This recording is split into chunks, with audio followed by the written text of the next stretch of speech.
Hello everyone, this is Johnny and welcome back. In today's video I'm going to take you through not only the shade house and show you how my Japanese maple seedlings and other plants are doing in that shade house, but I'm also going to take you on a tour of various parts of the property of some Japanese maple trees that are growing there, and also some of my future plans for propagation in other parts of the property. So stick around and follow along. As you can see here, this is filling up very nicely. Everything is looking pretty good for the spring. I'll get to the Japanese maple seeds there shortly. You can see those at the end.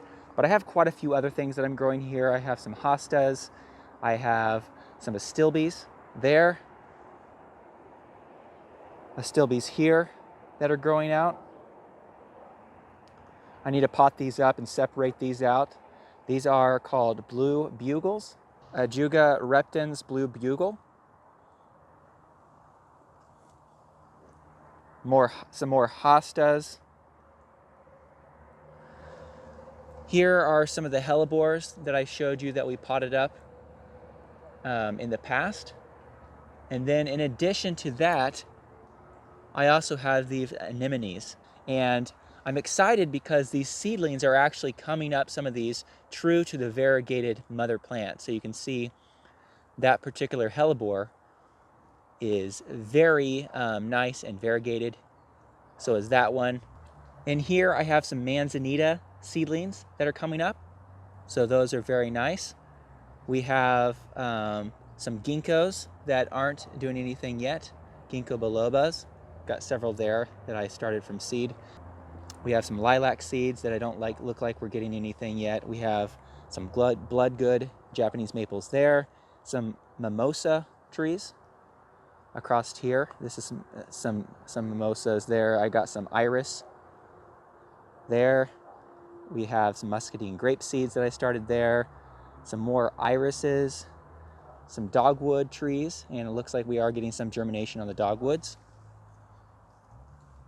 More ginkgos, some Japanese maples here. This is what I believe to be bloodgood seedlings.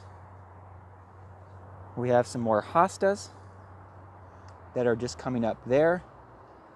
Some more mimosa trees, some sugar plums, more mimosa trees, another thing of albizia mimosa trees, and then now we get into our Japanese maples.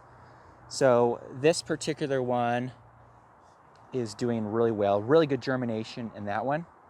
These bloodgoods have really good germination across here.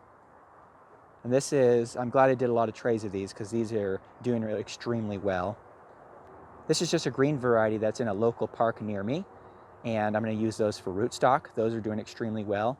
Over here, germination's a little more spotty, and maybe I need to move these around so they get more sunlight. I don't know, but we have some germination here, but it's a little more spotty, but nonetheless, those are doing okay. And then here, we do have some germination, but it's a little more spotty. Go over to this side. Makawa Yatsubusa coming up very nicely. I moved some of the other ones over across the way. Sangu Kaku, we're getting some there. This particular one, I'm getting not very good germination there. I'm still going to give it some more time because I do have a little bit coming up there. I'm excited that my Alpenweiss seedlings are coming up nicely, and maybe we'll get some variegated seedlings, we'll see. There's a pine bark Japanese maple. Those are doing well. A little spotty there, and it looks like the bamboo leaf Japanese maple, we're getting some there. I don't know what variety of Acer palmatum these are, but kind of spotty on the germination. The Acer japonicums, so far not doing well with those. Acer orientale, not doing anything with that yet. Those ginkgos, doesn't look like I'm getting anything yet. A couple of the seeds are actually come to the surface there, so let me get this back down. That's just a weed. Here's some more of the Makawa Yatsubusas that I moved over. And then over here are the Liatris, across there. Some more Japanese maples, and then some more mimosa seedlings. So everything is looking pretty good. I am extremely happy with how my irrigation system is working so far. I do need to do a few adjustments, minor adjustments to it, but overall, I'm happy with the setup here. And I am going to put out a video showing my installation process for this irrigation system. So before I started cleaning up this space here, this had a lot of plants that were overgrown. It had a lot of pots that were sitting around from when this used to be a mail order nursery. And what I've done, I've cleaned this area up substantially. And I've mulched in the back, as you can see here, mulched the walkways, mulched the little bed areas here, and got it mostly weeded. There's still some weeds popping up in between the cinder blocks there, but mostly weeded. And then on this front side, I got it all clean and level, and I installed some weed barrier cloth. Underneath this tarp is a load of bulk soil that I got delivered yesterday. And I'm experimenting with trying some bulk soil, of course, because I'm doing a much larger scale here. And so I need to keep my cost of potting soil down. So I got a soil mix in bulk, and it's going to be about a third the cost of the bag soil. And I'll talk more about that when I do potting up. But it's an exciting thing here. And the reason that this is covered right now is because I want to keep a lot of seeds from falling into this, from trees, from weeds, just from whatever is around me. I want to keep them out of this soil. And I also want to be able to control the moisture and not allow all the nutrients to just wash out. I should use it pretty quickly, but nonetheless, I wanted to keep that covered. For now, of course, we've left several Japanese maple trees that have just rooted themselves into the ground. It looks like this was actually in a small little band pot a number of years ago. It got set here and it just rooted itself into the ground. I need to take off that band pot there. But a nice green Japanese maple tree there. Same thing over here. And I need to do some pruning on these to shape them a little better. But once again, this one was in probably like let's say a 2-gallon pot, and it rooted itself into the ground a number of years ago. And that's a pretty one there. Over on this side, this is one of my favorites. This is a peaches and cream. So right now you have the pinky peach color with the green reticulated veining there. That's looking really good. Of course, you can see here little maple flowers, and these will grow into seeds, but you can see that little maple flower, a couple little maple flowers there, and that's pretty, looking good right now. But peaches and cream, Acer palmatum peaches and cream. I'm going to be taking some cuttings off of this one and grafting from this year. That's my plan, at least. But once again, this one, it's right up against the greenhouse here. I did have to slightly pull it over so it wasn't touching the structure here. But once again, this was in like a 2-gallon pot a number of years ago. It rooted itself into the ground, and for now I'm going to leave it. I'm not going to dig it out. Here's another one here, and it looks like this probably is the right one there. So I'm going to go ahead and look up that variety and make sure, but it looks like I actually have the variety name right there. Looks like it's Tsukigumo. I'll have to double check that, but Tsukigumo, that's pretty cool right there, that I still have a tag on this one. But this particular leaf shape, it's a small leaf shape, and it kind of curls in on itself just a little bit. So that's a neat variety there. Another one here that was in a bigger pot that has rooted itself into the ground there. Now over on this side, I want to talk about what I've done over on this side.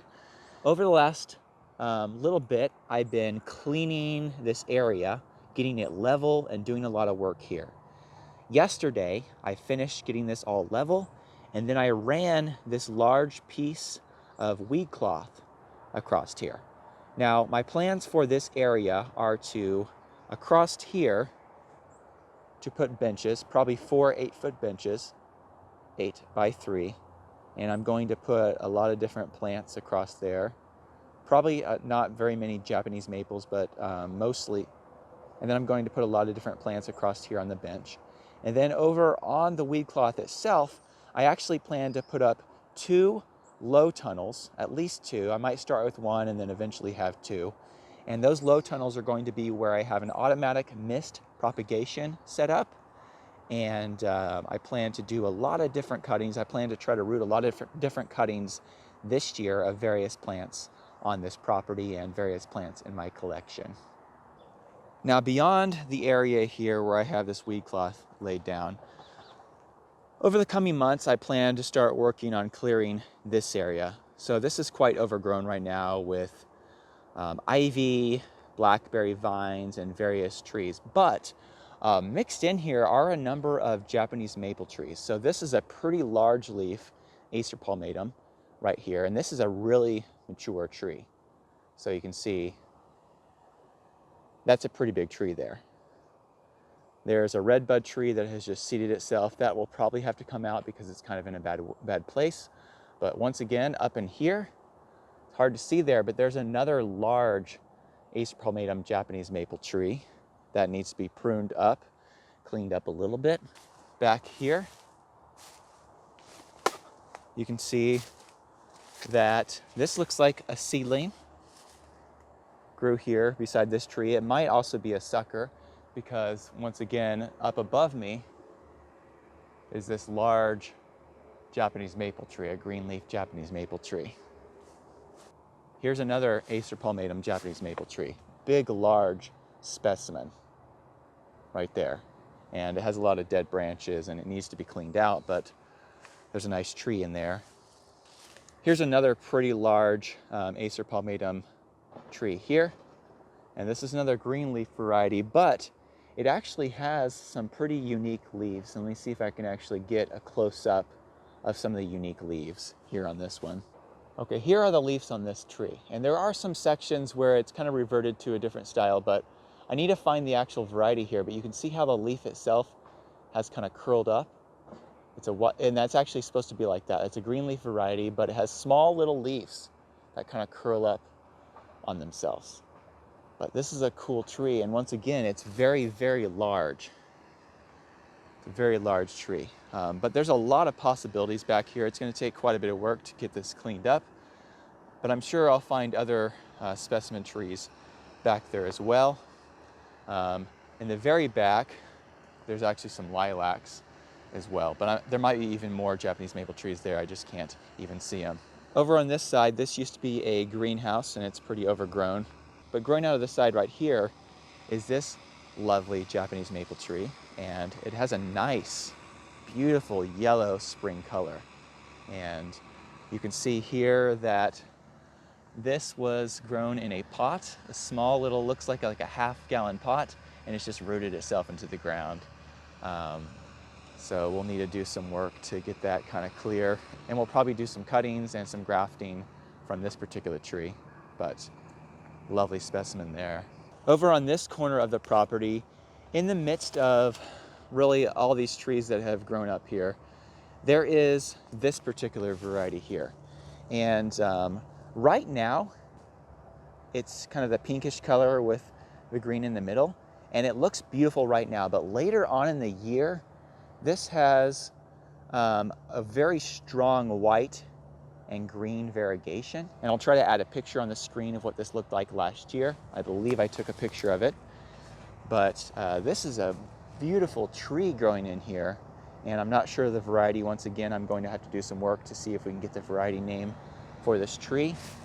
But, you know, it's growing there in the midst of all of this. It's kind of tucked back in there in a little pot. It's going to be difficult to really enjoy this completely like it is, but if I propagate from it, then I can have some of these in my collection as well. But super lovely tree. Well, thank you so much for following along with me. Do make sure, if you're not subscribed to this channel, make sure that you subscribe, because I have a lot of exciting content that I plan to put out this year as I expand my efforts to grow a lot more Japanese maple trees. And a lot of these seedlings are about ready to pot up, and I'm going to do that soon. And I'll show you that process, kind of take you along there. And then back behind me over here, I have a lot of things planned for right there and a lot of propagation plans there. So do make sure that you subscribe if you're not already, and thank you so much. Until next time.